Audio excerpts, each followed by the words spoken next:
Okay, great. Let's hit record. Andy. There we go. We are recording. Excellent. Good afternoon. This is David Perlman and Heather Cox and Stephanie Stevens. Awesome. Hey, so we're really excited today. Even Heather's kids are screaming because they're so excited to hear Desire to Learn. Desire to Learn is one of our great partners. A lot of my friends have worked there or do work there. And so they're going to talk about their learning management system and integration to teams. So I'm going to turn it over to Mr. Spicer and we'll go from there. Thank you, David. Guys, this has been awesome. It's the energy on this call is amazing, and the humor. I've laughed out loud quite a bit here. Thanks for having us on, David. Appreciate the invitation. So as David mentioned, Microsoft and D2L have worked closely for a while. We're trying to strengthen the partnership, and in that vein, we wanted to take a few moments to share some information about D2L as a company, Brightspace the platform, and the integration currently in place with Microsoft Teams and other Microsoft products. All right, Jordan, you want to skip forward? So today, there's sort of three parts of our presentation. The first will be a little bit just about D2L, the company, and Brightspace, the LMS platform. Then I've got a slide on sort of LMS market dynamics that'll show some of the evolution of the market over the last 20 years and sort of current momentum. And then Jordan will take us into the Brightspace platform, and ignore the typo there in Brightspace, and talk about some of the integrations with the Microsoft products. And so on our end today, we have Jordan Snyder. He's a product manager focusing on integrations. He owns the Microsoft integration piece. I am the manager for the North American Education Channel, and also joining us is Michael Beatty, who's the Senior Director of Education. He essentially runs our, what we call the enterprise sales. So any school 15,000 or higher in the higher ed space in North America.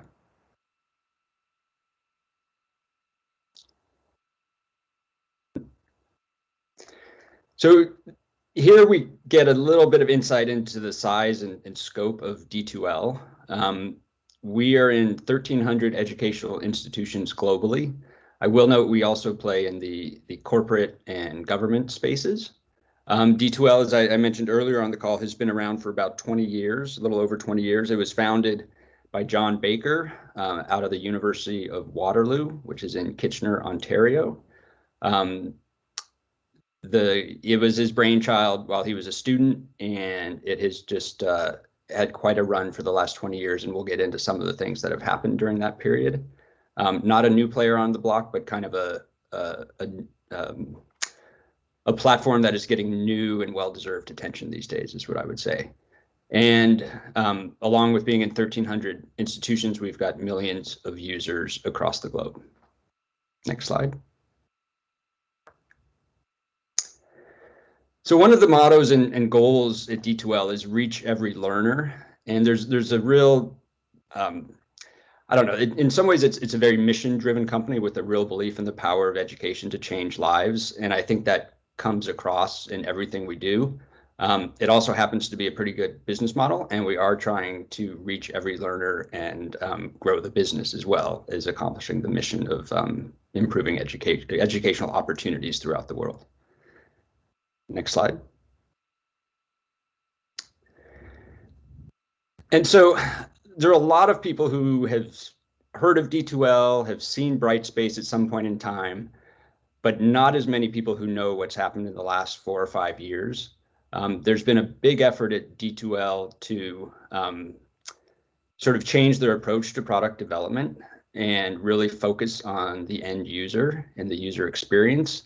And the platform now has transformed from several years ago. So what'll happen is you'll go into a room or start talking about D2L and Brightspace, and people are like, oh yeah, I saw Brightspace a few years ago.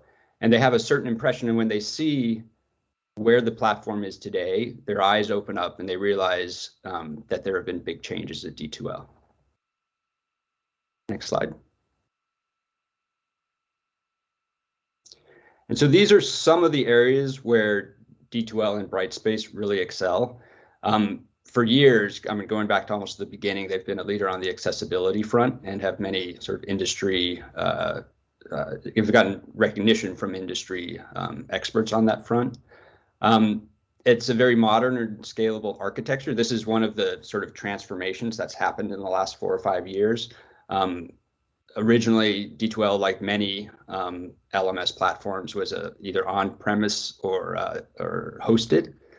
And about 3 or 4 years ago, there was a big push at D2L to move everything to the cloud. A lot of this was brought on by the company Instructure and their product Canvas and the momentum that they had in the market. And it's just, in general, the evolution of technology and the emergence of the cloud made that an imperative. And D2L executed on that very quickly and brought all of their customers to the cloud. On the UX front, I sort of mentioned that before, but D2L and Brightspace had a reputation for being a little bit clunky, not the best user experience. That's gone now. There's been a huge investment in user experience research and developing a UI that was intuitive and easy. And that's really, it's been a big deal and is driving a lot of attention and interest in D2L these days. Flexible learning models, D2L has always been at the forefront of supporting different learning models. On the competency-based front, Brightspace is definitely one of the leaders, and I've actually had some institutions come to us who had been on other platforms and were not able to do what they wanted to do on the competency-based front. Also very good with short courses, non-credit bearing courses, certificates, that sort of thing. And then finally at the bottom, being a good partner. And this is where, so prior to being at D2L, I was with a small higher ed consulting firm called MindWires and covered D2L in this space and have met dozens, if not scores, of D2L customers around the globe. And inevitably, when I would ask, like, what's the thing you like most about D2L and Brightspace, this partnership piece came up every single time. And now that I'm on the inside, I'm really seeing that and understanding the reasons why. I mean, D2L really does make an effort to understand the needs of potential customers. And then once the customers are on board, they work very well with them to help them solve their problems and their needs. Next slide. And this one, to me, captures where D2L and Brightspace are today. I think at one point in time, several years ago, D2L and Brightspace were much skewed towards the right side of this slide, like the power users, sort of the people who are really into online ed, instructional designers, they all got Brightspace and loved it. And now finally we're seeing it embraced more broadly. It's not just the power user, but it's the first time user that is coming around to D2L and the Brightspace platform. Next slide. And finally, a chart that I used to work on when I was at MindWires, and this shows, just to give an overview, it's kind of a flow chart of the new LMS implementations over the years. So at the left end, which is back around 2000 or so, we can see Blackboard and WebCT were kind of dominating the market. And we've got this bulge in the middle where, and this is globally, by the way, where Moodle was getting the lion's share of LMS implementations. Then around 2011, 2012 in the red, we can see Canvas coming online. See Canvas having an amazing growth trajectory for like 2010, 11 through 2017, 18. And then at the end here, we see in the orange is the D2L and the Brightspace platform. We can see them, the percent of new implementations that D2L has been winning in the last 2 years have been growing significantly. It is currently at 28%. Canvas percentage of and Instructure's percentage of new implementations has been decreasing. And this is actually as good as this graph is, it's kind of a lagging indicator graph. So this is capturing what was happening 6 to 12 months ago. And we fully expect to see the percentage of new implementations captured by D2L to continue growing. And it's actually one of the reasons I was so excited to come to D2L. All right, next slide. And I think we're on to Jordan's piece of the presentation. Yep. Yeah, we are. Thank you. Good afternoon, everybody. My name is Jordan Snyder, and I'm the product manager for partnerships here at D2L. So I'm going to be walking you all through some of the amazing stuff that we do with Teams and just Microsoft in general with Brightspace. So I apologize, I have to do this, but I need to issue just a safe harbor statement to all of us here in the room. I'm going to be sharing projections, timelines, and information that is accurate today, however, may not pan out to be true. While we do our best to adhere to our roadmap and our promises to our clients, things are subject to change. So I'd like to hear just a quick yes or some plus ones in the chat or something fun if everybody hereby acknowledges this and promises not to share our secrets outside of this meeting. Awesome. Thank you, everybody. All right. So as somebody who works on partnerships, I'd like to share part of my mission and honestly where I spend a lot of my time every day. When it comes to people in Brightspace, there's a common theme, integration overload, that there are so many tools that it's really difficult to limit the number of platforms that an organization is using. Duplicate features between Brightspace or Teams or any of the other 100 education technology apps that are out there is a problem, and concerned students get confused and they don't know where to go. And worst thing in the world is that if somebody gets confused or afraid, they don't adopt the product, and that is worst case scenario for I think all of us in the room universally. So part of my mission is to help standardize the place where collaboration and learners all meet together, and ultimately trying to solve the integration overload challenge. So let's talk about a little bit of a timeline. So believe it or not, D2L has been working with some classic Office 365 branding as early back as 2015. And historically, D2L has always been an Office 365 company. So much so that we built our very first experience for Office 365 all the way back in 2015. So it was a pretty simple concept. We really provided users with a widget on their courses that allowed them to access Outlook, Calendar, OneDrive, the tools they really, really loved. And over the years, we extended this. Slowly, we developed, a more enhanced file picking experience for OneDrive, and more tools that help them just explore the suite of products that Microsoft has. And we really expanded on this. Over the years, we saw an increased need to access cloud storage in OneDrive within Brightspace. But then let's fast forward a little bit to 2019. We are on the precipice of the pandemic. So as a PDM at the time, I noticed that as this crazy change shifted to digital, some of my synchronous learning tools that I was managing at the time had increased by almost 1,100% adoption. Honestly, what seemed like overnight. And our first feature to try to help mitigate some of this was a Microsoft Teams for Meeting integration. So this was part of our fast response to the pandemic and really just trying to help our users get online quickly. This provided an integration that, really simply allowed instructors to create Teams meetings and add those links back to their courses. So our goal was to try to help people get collaborating better, more quickly from the LMS. And this ability to add Teams meeting existed in a bunch of other areas of our platforms. And the response to this at the time was really, really good, almost too good, to the point that, as we started to evolve throughout the year of 2020, we really opened up the floodgates for all things Teams integrations. Everybody wanted more. They wanted to see a tighter connection between the teams that we were building and some of the items that we had. So in 2020, our next integration was called the Teams Course Connector. And this really simply connected a Microsoft team with a Brightspace course, and of course, the users therein. And that's sort of where we live and spend a lot of our time today as far as our investments go. We see continued need to, foster that learning and collaboration space. So I'm going to give us two quick demos here today. I'm going to walk through a quick Teams meeting, and then I'm going to show us the Course Connector. So Teams meeting, as I mentioned, helps people connect virtually. It's a really simple interface to schedule virtual meetings. It's integrated all across our platform. And of course, it's going to be free to all of our Brightspace users. Bring your own license, as we say. And because I leave the demo gods will always curse me, I like to record a little video for these kinds of sessions. So I'm just going to walk us through this.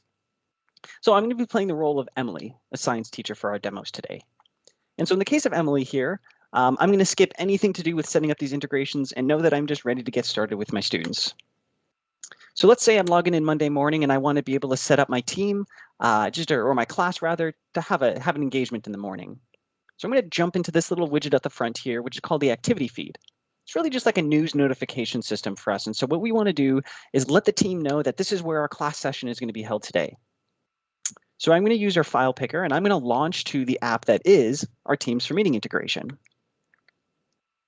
And so picking the Teams meeting integration, I'm going to be launching to a really simple, create meeting experience. We've all used Teams and we've all scheduled probably a dozen meetings within the last 24 hours. So I can configure some of those basic meeting information details, get my confirmation, of course, once it's worked. But of course, maybe want to fine tune some of those more specific meeting options. And of course, we have all seen this screen many a time, so I can just configure some of the details of how this meeting might work. And of course, who can join, who can present, and all of that kind of good stuff. And so once I'm good to go, the next step and the really sweet spot for our integration here is the response. So if I click insert, I'll actually get that meeting for that team right back in my activity feed. And now if I click post, every learner that logs on to their science course this morning is going to find that right on the homepage of their course.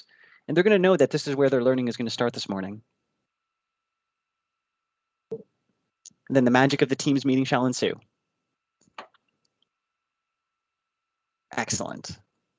So let's step it up just one more notch, though, because meetings are great, but digital collaboration takes so much more than virtual conferences. So much so that I find myself avoiding them at this point in time. So next step in our journey is the course connector for Microsoft Teams. So we saw the need, there was still a bit of a disparity between the learning and the collaboration.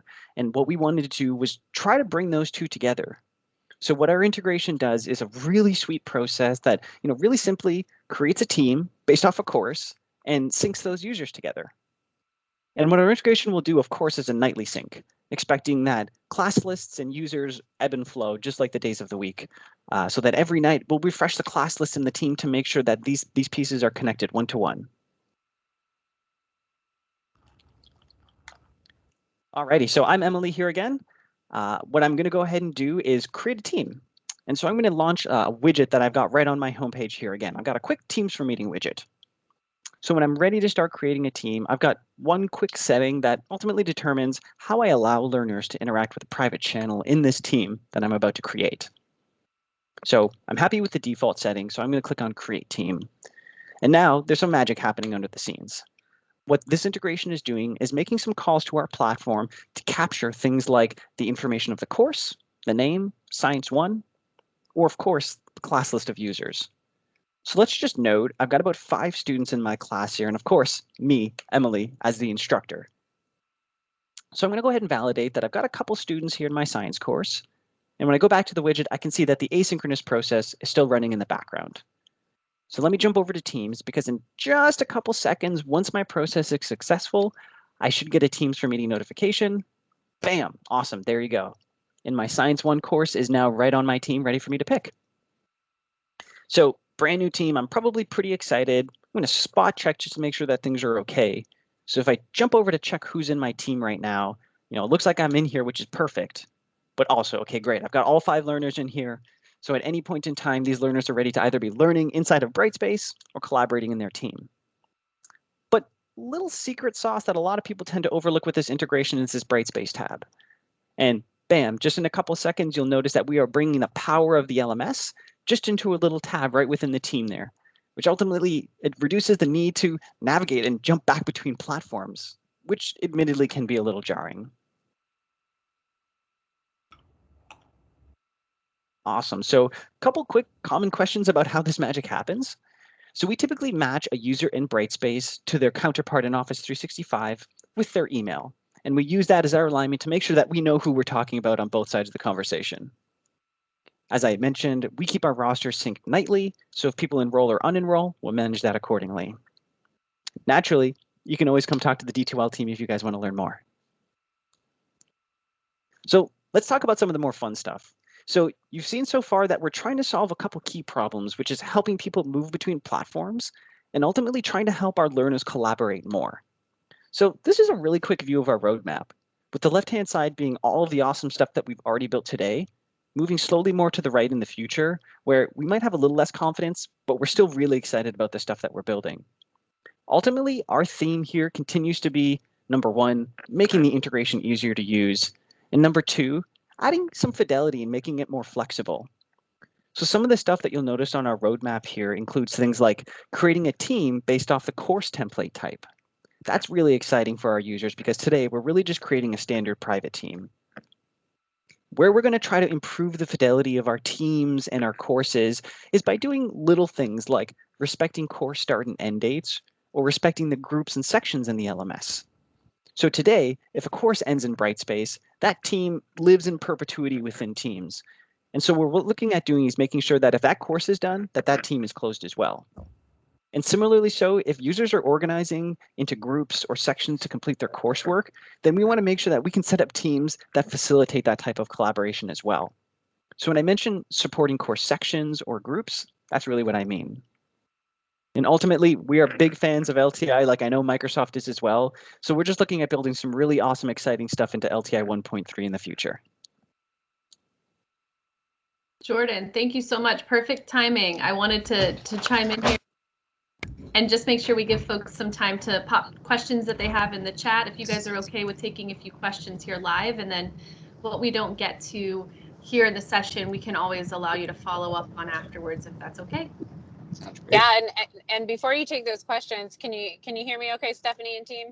Yep. Okay, perfect. Sorry, I apologize. My video is off. This is probably one of the first office hours that a family event took place where I need to be mobile mid office hours, but I can already think of some folks that I want to share this with. I love being able to see this from your side of the house, since our team does not get to see it from that direction. So I appreciated the preparation with that demo there. That the demo gods, I know how they are as well. So thank you for that. Absolutely, and I'll just paint a layer also. I still teach part-time graduate students at Kennesaw State. As a faculty member, I'm in D2L a lot. And before my role here at Microsoft, I was there for 5 years. And in those 5 years had continually been asking for the integration to be turned on. To date, it's not live in my class inside my course, but I continue to advocate, and I know now Heather is their specialist there, and so together we're pushing on a full court press. So I think from a teaching and learning perspective, I very intimately understand the value, and I just appreciate you guys coming on. I think the more we can tell the story of these kinds of partnerships, the stronger we make the ability for us to leverage the tools for great work. So super thankful to you all. Deb has a question here in the chat. They use SDS to create class teams for all of their courses. If the team already exists, can we connect it to the Brightspace space as well? Oh, good question.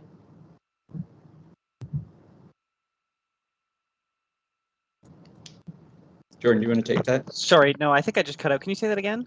Yep, so they've already got teams set up through SDS, and they're wondering if they can connect that to Brightspace as well. Sorry, what's SDS? School data sync. Mm-hmm. Oh, I'm sorry. I believe that we have an integration for school data sync. I'm pretty sure that we've got something, but I think maybe if somebody, I can throw my email into the chat if we can connect offline at that. Perfect. Yeah, and we've got another question from somebody in the chat that's essentially around the API and the tools for data export and integration. And I can just, I'm not sure if you want to answer that on the fly here as well, or if you want to take that as a follow-up, but I know we've also got some support on the Microsoft end for those kinds of integrations and guided support. Are there anything there? No, that was what I would say as well. Yeah, okay. so it's a good question. Brightspace has a really robust set of APIs around a tool that we call Data Hub. Data Hub, think of it like all of the data that could possibly live in your LMS lives in Data Hub in one place. And we fully wrap all of those data points with APIs. So I would say confidently, definitely, if you're looking at getting stuff out of Brightspace, we've got that. Fantastic. And then the standard team format that's generated inside of the integration is a class team, PLC team, other team. Sorry, my naming is bad. I think it's other. It's sort of like, I think I've only known of it as a standard private team. Okay, so it's not integrated as far as like the class PLC or the class notebook, the assignments features and things like that. No, that was one of the first items on our roadmap that we're going to be getting to though. Yes, great. Okay, thanks guys so much. I know we're hitting the end of our time here, so I'm going to go ahead and stop the recording. And again, I see